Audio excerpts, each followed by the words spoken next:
नमस्कार, मैं सुनैना कश्यप और आप देख रही हैं KH लाइव हिमाचल। हिमाचल में राज्यसभा समेत कुल 7 सांसद, यानी हर साल 35 करोड़ की सांसद निधि। सवाल यह है कि आज जब हिमाचल आपदा से कराह रहा है, तो क्या ये पैसा वहां नहीं लगना चाहिए? शांता कुमार, वही पूर्व मुख्यमंत्री जो आज सक्रिय राजनीति में नहीं है, लेकिन संवेदनशीलता में आज के सभी नेताओं से बहुत आगे दिखते हैं। उन्होंने साफ कहा, सांसद निधि का सारा पैसा आपदा राहत में लगना चाहिए। और सांसद ही क्यों, तमाम विधायक, जितने भी नेता हैं, उन्हें भी आपदा के इस दौर में आगे आना चाहिए। सोचिए, एक रिटायर्ड नेता ऐसी अपील कर रहा है और जो आज कुर्सी पर बैठे हैं वो चुप हैं। ना केंद्र सरकार से दबाव, ना पार्टी हाईकमान से आग्रह और ना ही खुद की सांसद निधि को आपदा पीड़ितों के नाम करने की नैतिक पहल। 35 करोड़ रुपए में कितने स्कूल फिर से बन सकते हैं, कितने परिवारों को छत मिल सकती है, कितने पुल और सड़कें फिर से जोड़ी जा सकती है। लेकिन अफसोस, यहाँ MP फंड से कहीं और की स्थानीय राजनीति चमकाई जाती है। कहीं पार्कों में मूर्तियां लगती है तो कहीं बाउंड्री वॉल बनती है चुनावी चमक के लिए। और जब राज्य डूब रहा होता है तब ये सांसद दिल्ली में मीटिंग में बिजी होते हैं। हर तरफ सोशल मीडिया पर आपको आज हिमाचल सांसदों की तस्वीर दिखी होंगी कि दिल्ली में मुलाकातें हो रही हैं। मगर क्या ये मुलाकात वाकई हिमाचल आपदा से राहत के लिए थी? क्योंकि जिस तस्वीर में वित्त मंत्री होने चाहिए थे, उस तस्वीर में गृह मंत्री अमित शाह नजर आए। अब पैसा तो वित्त मंत्री ने देना है, तो अमित शाह जी के साथ फोटोशूट का मतलब केवल दिल्ली दरबार में हाजिरी ही हो सकता है। हाँ, नितिन गडकरी जी के साथ सार्थक चर्चा हो सकती है, क्योंकि हिमाचल के अधिकांश सड़कों के हालात खस्ता है। बाकी सियासत में मुलाकातों के अपने मायने होते हैं। हाल ही में सोशल मीडिया पर हिमाचल के सांसदों की दिल्ली में एक के बाद एक मुलाकातों की तस्वीरें सामने आई। फोटोशूट में गृह मंत्री अमित शाह, सड़क परिवहन मंत्री नितिन गडकरी सहित कई केंद्रीय नेताओं के साथ बैठकें दिखाई गई। मगर इन तस्वीरों ने एक बड़ा सवाल भी खड़ा किया, क्या इनमें कहीं वित्त मंत्री की मौजूदगी थी?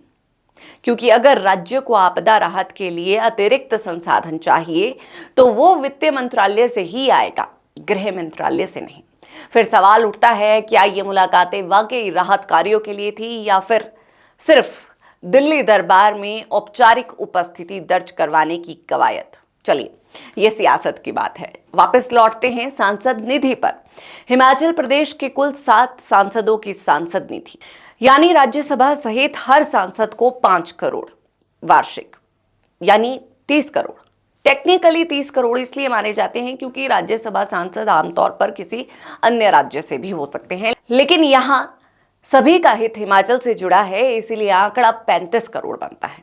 इस कुल राशि का पहला हिस्सा आमतौर पर वित्त वर्ष की शुरुआत में, यानी अप्रैल जून के बीच जारी होता है और दूसरा हिस्सा सितंबर दिसंबर के बीच आता है। तो अगर वित्तीय वर्ष 2025-26 की बात की जाए, पहली किश्त पहले ही अप्रैल जुलाई 2025 के बीच जारी हो चुकी है और दूसरी किश्त आमतौर पर सितंबर दिसंबर 2025 में आएगी, यानी दूसरी किश्त अक्टूबर दिसंबर 2025 के बीच मिलने की उम्मीद है। लेकिन सांसदों को मिलने वाली सांसद निधि की दूसरी किश्त अगर पहली किश्त का पर्याप्त उपयोग हो चुका हो और फंड रिलीज की प्रक्रिया में कोई अड़चन ना हो, तो आमतौर पर अक्टूबर से दिसंबर 2025 के बीच जारी की जा सकती है। दूसरी किश्त के लिए कई शर्तें हैं। पहली किश्त का कम से कम 80% उपयोग हो चुका हो, उपयोग का लेखा जोखा समय पर जमा किया गया हो, किसी तरह की गड़बड़ी या लंबित जांच ना हो, यानी अगर स्थानीय प्रशासन और सांसद कार्यकाल ने पहली किश्त को सही ढंग से खर्च किया हो, तो दूसरी किश्त अक्टूबर दिसंबर 2025 के बीच आएगी।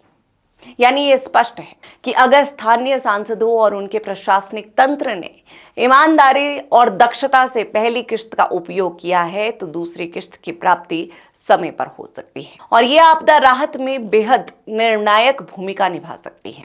तो अब सवाल यही है, क्या हिमाचल के सांसद इस 35 करोड़ की राशि को राजनीतिक संतुलन साधने में खर्च करेंगे या इसे आपदा में टूटी हुई उम्मीदों की मरम्मत में लगाएंगे? क्या दिल्ली दरबार की तस्वीरों से राहत पहुंचेगी या जमीनी हकीकत में काम करने की जरूरत है? क्योंकि अब हिमाचल को फोटोशूट नहीं, पुनर्निर्माण चाहिए।